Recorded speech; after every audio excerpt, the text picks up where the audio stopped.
Приветствую всех. Как вы знаете, дня 3 назад анонсировали новый патч июльский, который еще не вышел, но изменения, которые мы сейчас посмотрим, я залез и обновился до этого уже нового патча, но когда он конкретно выйдет для всех, пока еще неизвестно. Итак, давайте посмотрим, что нас ждет. Здесь патч очень большой, я не буду прям все описывать, да, расписывать, только самое нам нужное. Плюс имейте в виду, что тут явно разрабы старались над тем, чтобы оказуалить игру, сделать ее более простой для новичков, поэтому учитывайте это, когда читаете изменения, в этом плане проделана хорошая работа. Итак, что у нас здесь есть? Давайте по изменению графики. Самое важное. Добавлена новая анимация бега для ягуаров. Это, я так понял, вообще сделано для ягуаров-нейтралов, которые типа волки. Ну вот что интересно. Улучшен визуальный эффект огня на факелах таркана, элитного таркана. Давайте посмотрим, как это выглядит, да. И послушаем, как это выглядит, потому что звук тоже изменен.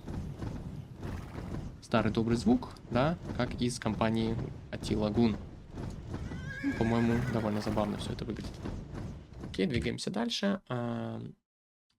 Так, тут у нас овечки не теряют цвет после смерти. Это такая фигня. Тут перевод будет не совсем точный, но я буду переводить как нужно. Итак, у гуннов номадная лошадка, да, она теперь может иметь разные вариации, да, 5 разных вариаций. Ну, либо 4, потому что это одинаковые. Ну, в общем, она может быть теперь разная. Окей, тоже приятно. Много будет визуальных изменений. Это тоже оживляет игру, это круто. Дальше у нас что? Из самого интересного. Так, это все фигня. Аудио. Много изменений в аудио. Итак, скорректирована вариация, частота и громкость звуков куриц. Потому что это было проблемой. Помните, как на арене постоянно жужжат эти курицы, но теперь это все сделано более так терпимо, да. Они кудахчут, но их кукареки не пересекаются друг с другом, поэтому даже вот Аж много кур, просрочился. но все это выглядит как-то... Хотя много все равно курения, но курение... Мы против курения, но в целом достаточно терпимо. Хорошо. Звуковой эффект таркана, да, теперь как стук, это мы послушали. А вот теперь тоже тут в патче будет очень много м, таких революционных изменений, касающихся вообще очень много чего. Добавлено звуковое оповещение при постановке в очередь и обучении юнитов, если в отряде, ну, короче, если у вас лимит населения свободного меньше 5. Что это значит? Давайте посмотрим. Так, сейчас мы немножечко тут подгоним лимит наш, хотя мы же можем просто домики удалить, верно? Давайте поудаляем домиков и смотрим. 46-50, то есть у нас 4 популяции осталось свободной. Мы попытаемся делать жителей, а теперь слушайте. Слышали? А теперь смотрите, мигает. Видите? Оно еще мигает, то есть в интерфейсе подсказка, когда, то есть это предотвращение домов тыков. Мигает, да? И здесь есть такой звук, когда заказываешь, оп, звук. Слышно, что, опа, что-то не то. Причем этот звук можно в настройках убрать. Вот он, Remaining Population Alert в Game. Хорошо, это довольно интересно. Смотрим дальше. Да, этот звук можно отключить. Тут много исправлений дикторов всяких встроенных. Это нам не нужно. Пользовательский интерфейс. Так, что тут самое важное? Исправленные ошибки в дереве технологии. Это там будет много разных ошибок. Так. Ну, всякое, чтобы отображались правильно юниты, их статы. Автоматическая разведка будет теперь всегда правильно отображаться и в нужном месте, там, где команда стоп. Вот это интересно, значок карт теперь отображается на загрузочном экране, то есть когда вы ждете игру, уже она запускается, вы видите значок карт, а также дополнительные настройки на загрузочный экран тоже выведены. Мы это с вами потом посмотрим. Вот он добавлен индикатор численности населения, предупреждающий о том, что будет домовтык. Ну, мы видели, желтеньким начинает гореть. Итак, удален значок «Сохранить» из технологического дерева китанцев индуста. Так, это фигня. Ага. Ну вот, соответственно, изменения дерева технологий, точнее, дерево технологий, да, оно осталось таким же в этом плане, да, но вот у армян как не было третьей пилы, так и нет, но теперь это будет правильно отображаться в дереве технологий. Так, убитый домашний скот. Больше не учитывается, как убитые юниты в статистике после матча. Вот это да. Что за фигня? Так.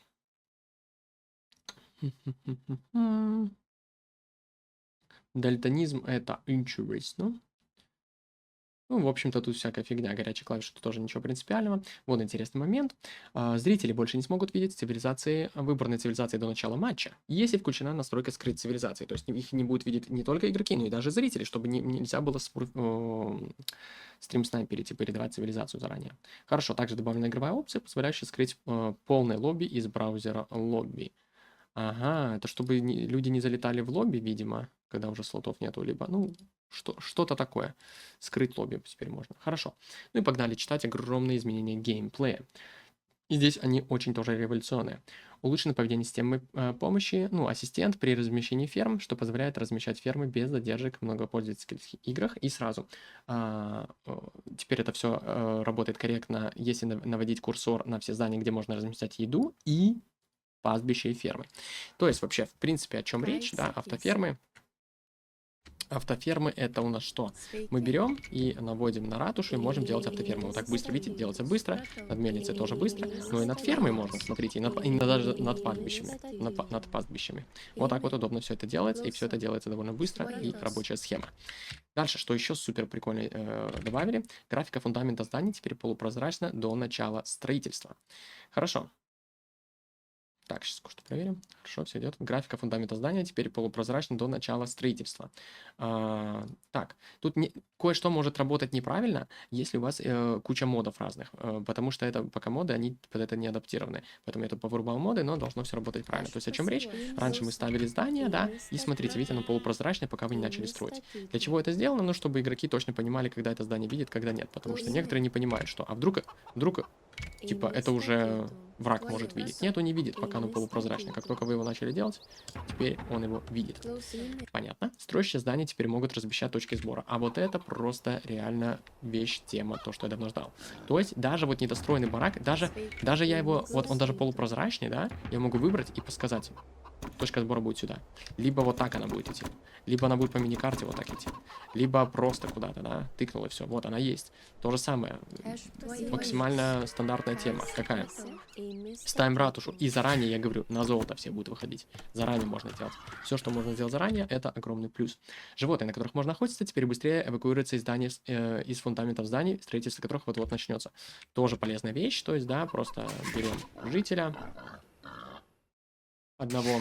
И так, кабанчики, типа, разойдитесь, да, там, по-быстренькому. Ну, тут, в принципе, не проблема, вот здесь вот. И он отходит. Но это, давайте посмотрим на курицах. На арене, на курице вы хотите поставить замок, и у вас большие проблемы, да? Они год отходят. Как они теперь отходят?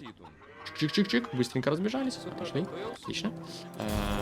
Давайте еще раз попробуем. Осадочки налепим, допустим, на куриц. Так, давайте. О, посмотрите, как они разбегаются, все построено. Работает отлично. Хорошо, супер. Какие фиксы нас ждут? Движущиеся короли больше не становятся после нападения. То есть раньше была проблема, что короля бьют, и он останавливается, им надо микрить, чтобы не потерять. Теперь этой проблемы не будет. Меньше сливов королей. Так, здесь всякие фиксы. Пастбища теперь имеют вторую амфибийную какую-то, ну, как бы графику, да, скин. Разрешили, так, ну, про ратушу, то, что им точки сбора можно указывать, это понятно. Ага, вот что очень важно. Подразделения, находящиеся в авангарде выбранной группы, теперь будут двигаться непосредственно к указанному месту, место перегруппировки. Что это значит и какую проблему это создавало? Давайте переместимся сюда. Предположим, что мы фастимперы, да? Мы фастимпим вот с такой вот темой и нападаем вот сюда.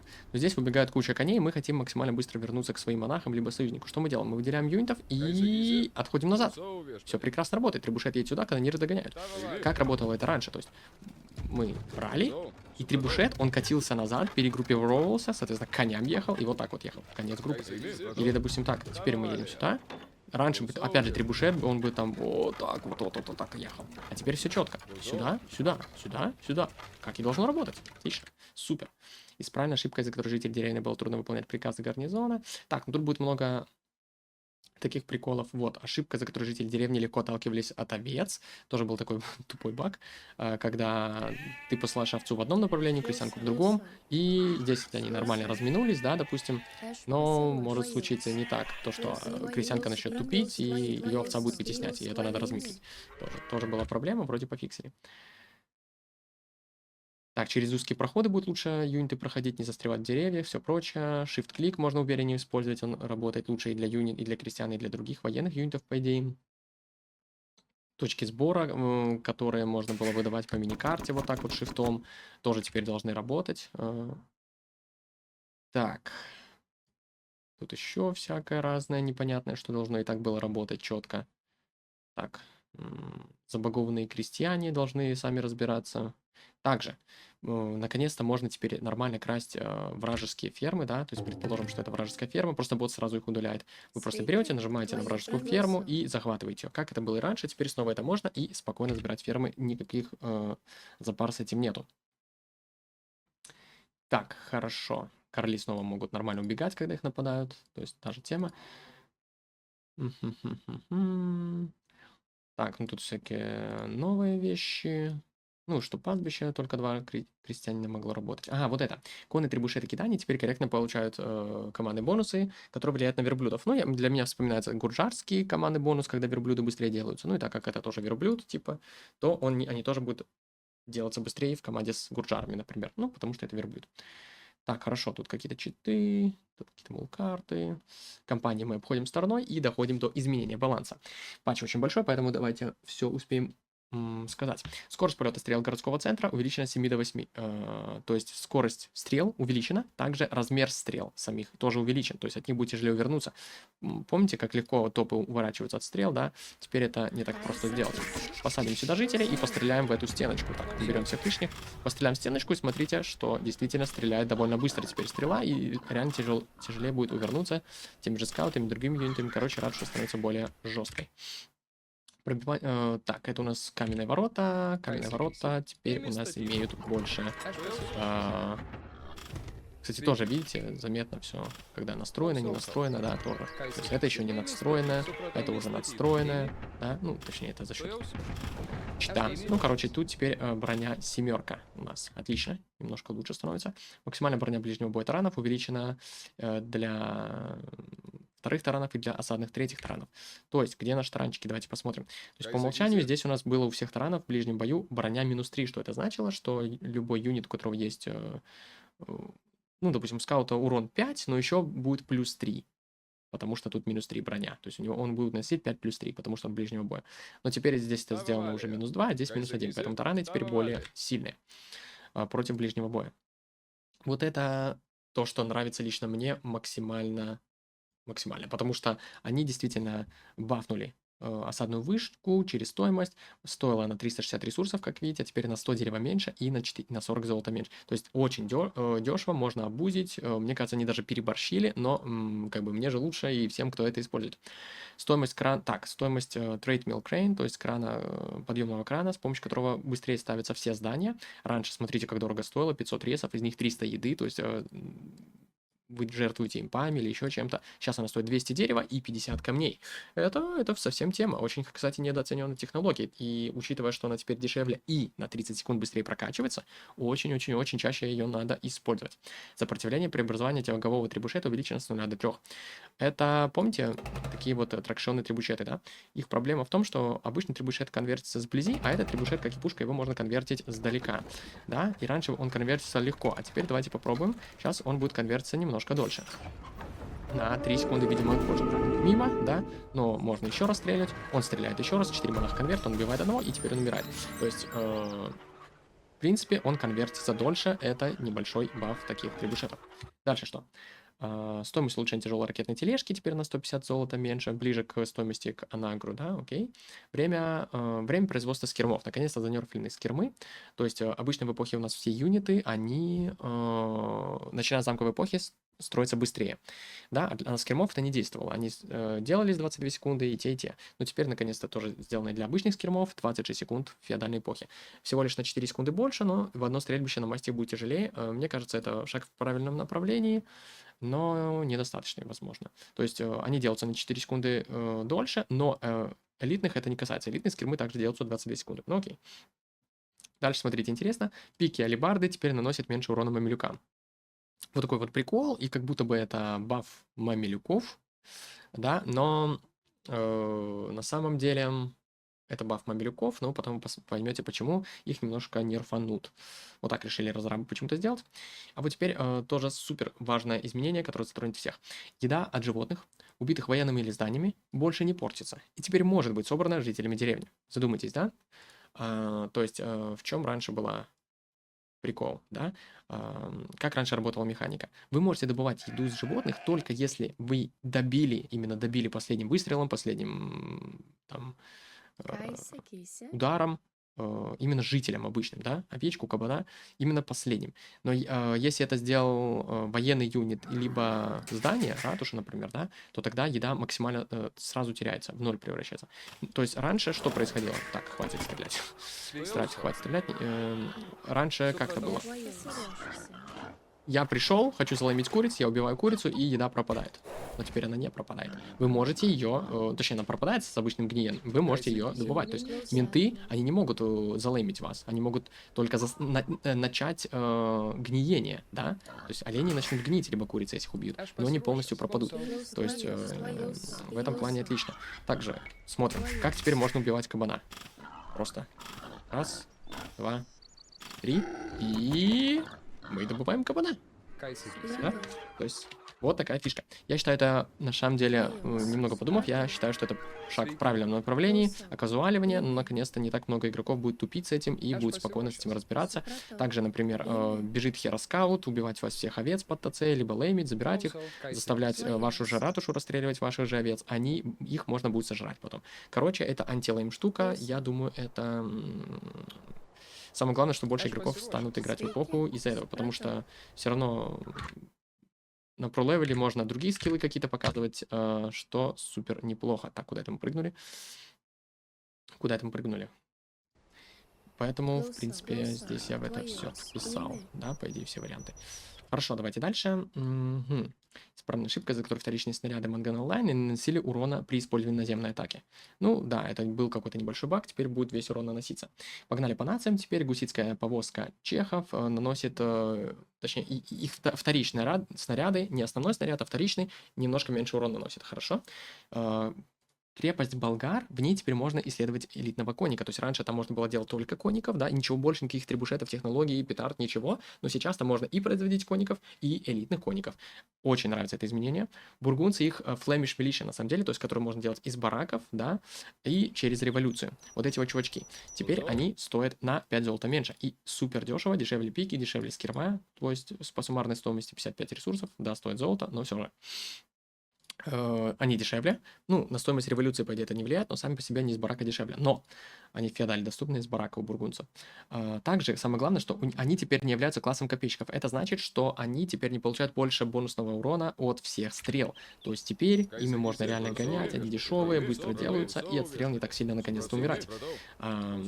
И при революции, когда у вас их будет там, 150 штук, вы не будете терять их всех так просто от стрел, замков, лучников. Поэтому тоже круто. Кельты и фурор Кельтика, непонятное для меня изменение. Теперь эффект дополнительного здоровья и распространяется и на трибушеты, и вместо 150 хп у них будет что-то вроде там 210 хп. Я не знаю, зачем они это добавили, ну типа баф кельтов, ладно, как хотите. О, изменили франков, у них уникальная технология бородатый топор. Раньше давала плюс единичку дальности топористам, теперь плюс 2. И их топористы теперь будут аж 6 дальности иметь. 6 дальности это реально жестко на самом деле. Также они делаются быстрее на 4 секунды. И, наконец-то, их стоимость элитки уменьшена. Потому что слишком дорого, непонятно за что. Они супер убер юнит. Но вот теперь им можно поиграть. И, ребята, расчехляйте билды на фастемпы на арене в топористов. Я, пожалуй, займусь этим. Да, непонятно для меня изменение на готов. Бонус плюс 5 атаки против кабанов. Цивилизации диких кабанов. Против кабанов он убран. Видимо, это сделано тоже, опять же, чтобы новички слишком быстро не убивали кабанов не под ТЦ, а чтобы все кабаны убивались как обычно, чтобы не запоминать, что ты там год, вот это все. То есть это только топы помнят, да, типа нафига это просто оказуаливание игры идет. Хорошо. Ну окей. Гуржары, их очень низкий винрейт, да, заставляют разрабов их забафать. И теперь под ТЦ у них будет не 2 куста по 125 еды, а 2 куста по 175 еды. Вот так вот. А что сделали с их Camel скаутом вместо, стандартным скаутом? Теперь атака его в феодале увеличивается не с 2 до 4, а с 2 до 5, да? И помним, что у них 70 здоровья, короче, довольно-таки жесткий юнит становится. Но самое главное, что он теперь делается не 48 секунд феодальной, да, а 22 секунды всего лишь. Да, и теперь их можно намасить до замковой эпохи, либо вообще ими играть в феодальной эпохе массово, да? Они теперь круче и дешевле. То есть, но все равно он очень дорогой, стоит как верблюд, 55 еды, 60 золота, но баф Гуржар довольно неплохой. Хотя хиндустанцев занерфили, Шатагни плюс 2 дальности на канониров теперь стоит на 350 золота дороже, вот так вот. Кхмерские слоноболисты теперь на 10 хп имеют меньше немножечко. Но их броня осадная снижена на 10. Это значит, что осадные юниты наносят им на 10 урона больше. Вот такой вот нерв кхмерских слоноболист. Имеет смысл. Так, черепах немножко изменяют. Но как? Слишком сильно их занерфили, и тут давайте прочитаем. Смотрите. Черепаший корабль. Урон от ракетных снарядов изменен, именно ракетных, не основного снаряда, да, а ракетных корейских вот этих штук. С 6 дальнего боя на 4 в ближнем бою. Что за дела? И с 8 для элитки до 4 в ближнем бою. Что за дела? Бонусный урон от ракетных снарядов кораблей изменен с плюс 5 до 0, и у элитных с плюс 6 до плюс 1. Что за дела? Их что, нерфят? Не совсем так. Так как у нас проникающий урон, да, то есть дальнего боя, он все-таки нивелировался броней кораблей, да, как я понимаю, а в ближнем бою он не будет нивелироваться. Короче, в ближнем бою они стали, по идее, посильнее. На самом деле, не совсем понятны мне изменения, но я просто сейчас попытаюсь тут покататься, посмотреть. Так, где-то я здесь сделал монахов. В принципе, по монахам, смотрите, раз выстрел, потом 2, потом 3 выстрел, умер. Раз, 2. Все, в принципе, довольно быстро умирает. Так, тут еще должны были быть корабли. Давайте-ка я рестартану этот сценарий. О, смотрите сюда. Да, тут должны быть корабли. Давайте посмотрим, как это работает против фаершипов классического матчапа. Так, вот с этим кораблем подеремся. В принципе, можно вот так вот хит-энд-ранить, да. Снимаем так нормально хп. Хит-энд-раним. Видите, можно так вот, в принципе, размыклить это все дело. Ну, в общем, не совсем мне понятные изменения, но как будто бы, по идее, их сделали немножко лучше. Но это не точно. Мадьяры, венгры, теперь их уникальный гусар, смотрите, плюс 5 хп, элиткой обычный, плюс 1 урон тоже, и быстрее спамится. То есть супер удобно, на самом деле. Можно ими поспамить теперь. Действительно, дешевый юнит, но достаточно качественный. Саваров, персов делают дороже на 200 еды, ближе к паладинам. Наверное, это имеет смысл. Савар довольно сильный юнит. Смотрите, возвращают старых добрых поляков, потому что так нужно. Раньше у них было 10% скидывалась еда с ближайших ферм к фольварку. Изменили это на 8, а теперь снова возвращают на 10. То есть, да, бафуют поляков. Снова с обычной фермы 175 еды сбрасывается 17,5 еды. То есть, исправили ошибку свою, чуваки, хотя не уверен. Ну, короче, баф на поляков пришел. Вот такой вот. Так что так. Но что делать с органами пушками, смотрите, точнее, рибадекины португальцев, у них теперь элитка не изменилась, но обычно в замковой эпохе, да, рибадекина дальность 7 падает на 6. Таким образом, этот юнит становится вообще близко не боя, скорее очень ситуативным саппорт-юнитом, который уже против Манганелли ничего совсем не может, их издалека будет перестреливать. Ратуши не перестреливает одинаково дальность с ними. Короче, его нужно саппортить там конями, сзади коней стоять, либо что-то еще, расстреливать пики, либо пушки там должны их саппортить. В общем, что-то такое. Рим, топ-1 цивилизация по винрейту, их решают понерфить, как скорпионов делают дороже.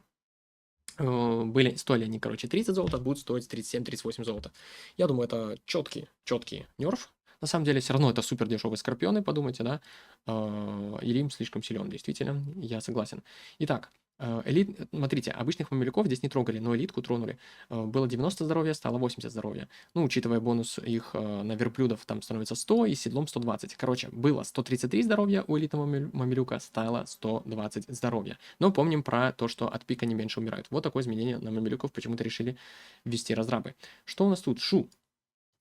Лесорубы, которые генерировали еду из леса, да, теперь приносят не 10% еды, а всего лишь 9, нерфят шу. Также боевую колесницу, вот эту дурацкую, да, делают дороже на 15 еды. Что такое? Разрабы решили занерфить шу, интересно. Сицилийцы. Тоже большое изменение снова сицилийцев. Каждый патч их меняют кардинально. Итак, все солдаты там наземные получали меньше бонусного урона, да? Было это на 33% меньше, теперь аж на 40%. То есть Сицилию снова бафуют. Сицилия очень сильная. Надо играть, ребята, думайте. Элитного сержанта и сержанта делают дешевле на 5 еды снова. Он становится все дешевле и дешевле. Теперь 55 еды он стоит. Дальше донжон, что с ним? Конечно, да. Теперь можно элитного сержанта изучить в донжоне, как и с болгарами. То есть супер удобно. Но, что более интересно, там можно апгрейд на пикинера или барду даже сделать в донжоне, а не обязательно браке. Вам не обязательно вообще брак нужен, да? Только для технологий скорость перемещения и поджог. То есть это очень универсально, можно играть реально прям донжонами. Бафуют дальше. Что делать с испанцами? Решили немножко перебалансить стоимость конкистадоров. Раньше она была с большим упором на золото, теперь на еду. Плюс 10, минус 10, да?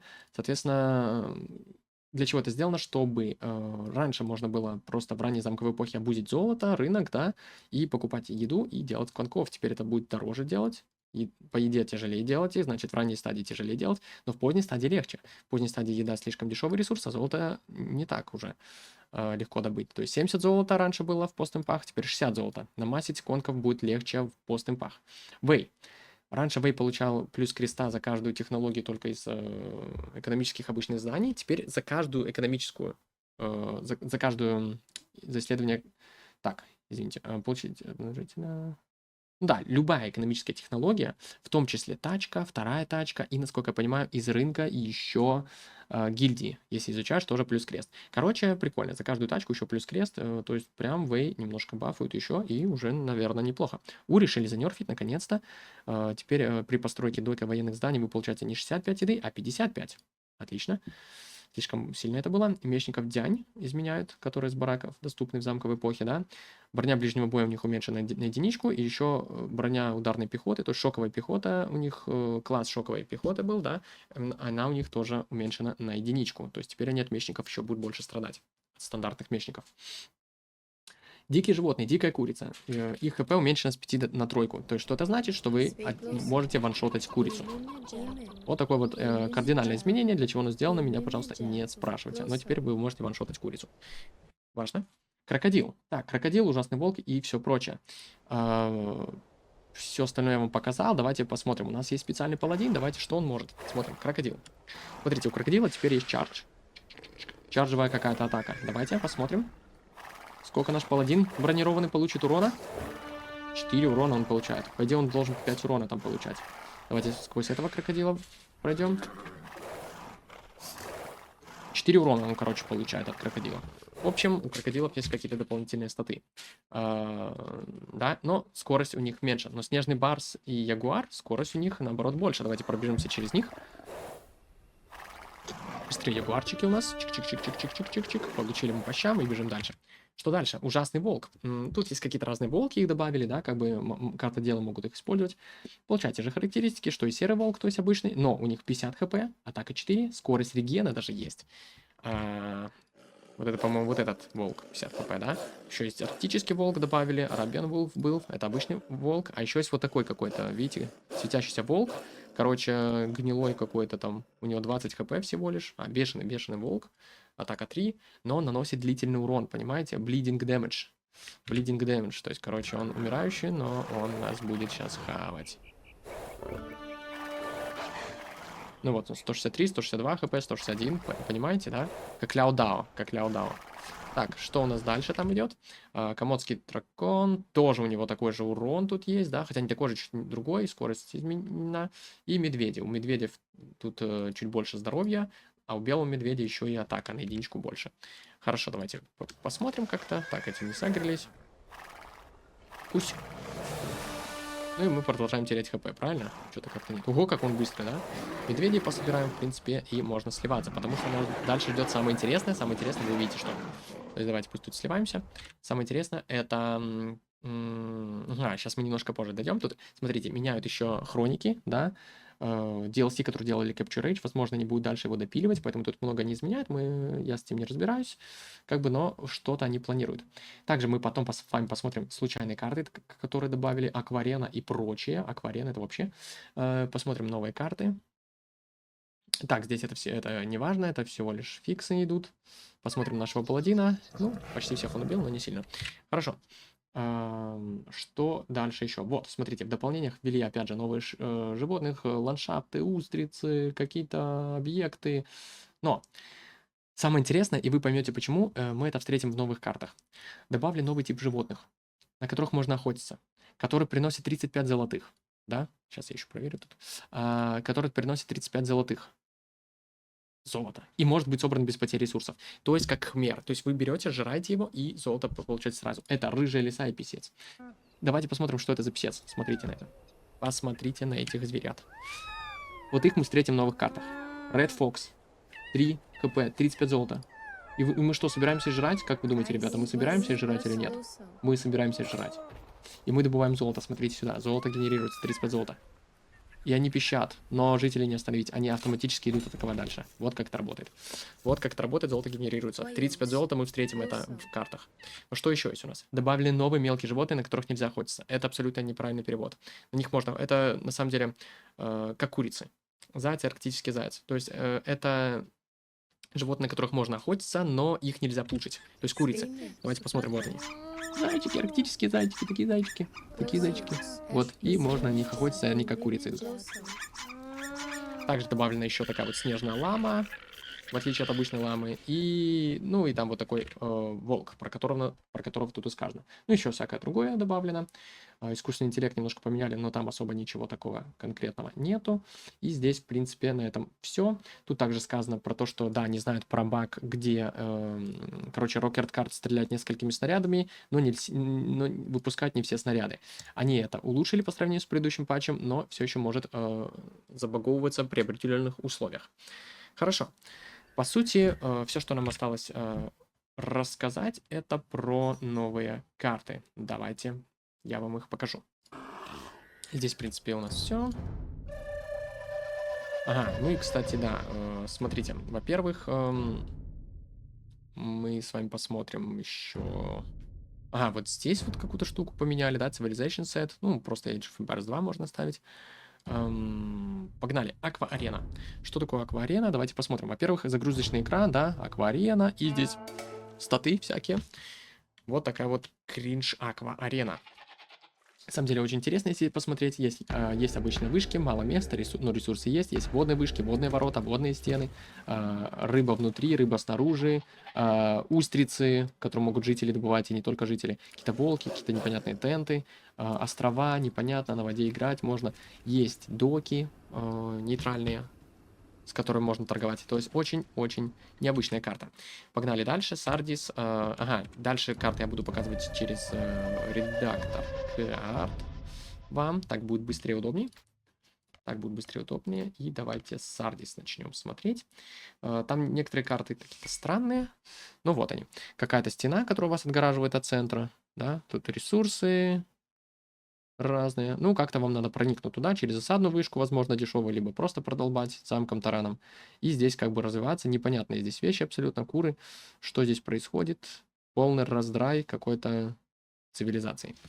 Такая вот странная карта. Дальше пойдем. Граупель.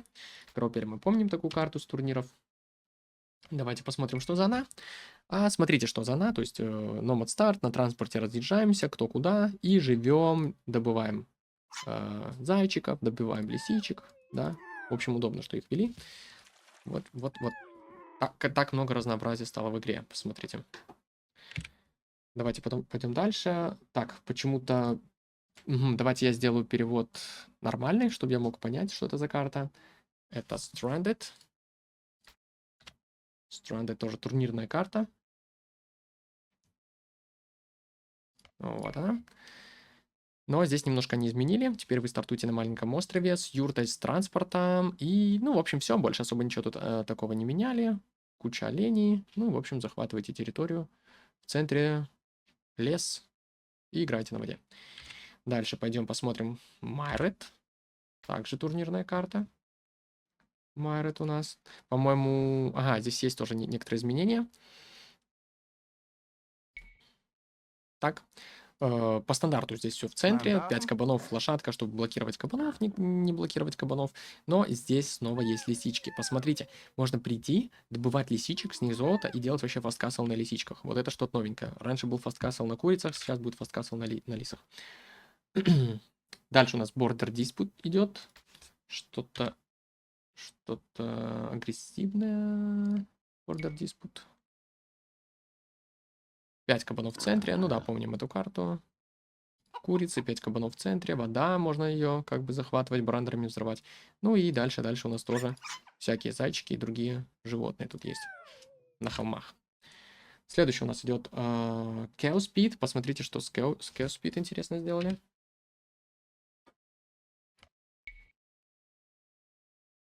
Chaos Pit — это та карта, где все золото только снаружи при вырубке леса будет доступно, а камень внутри. Но здесь есть, во-первых, зайчики, либо курочки. То есть могут генерироваться либо зайчики, либо курочки.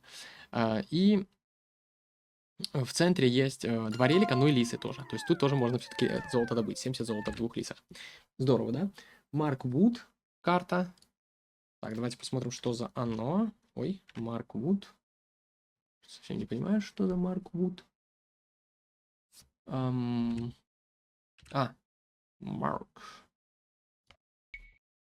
Что это за такой лес? В общем, это Nomad Start какой-то. Есть вода, есть вот такие еще леса. Непонятный террейн тут. В общем, довольно рандомная карта, просто разбросано все везде. Супер рандом. Кабаны на воде. Вот такая вот карта. Также есть Forest Bridge карта. Ну, она у нас, по-моему, в специальных, да. Сможем зайти в специальные карты и увидеть ее.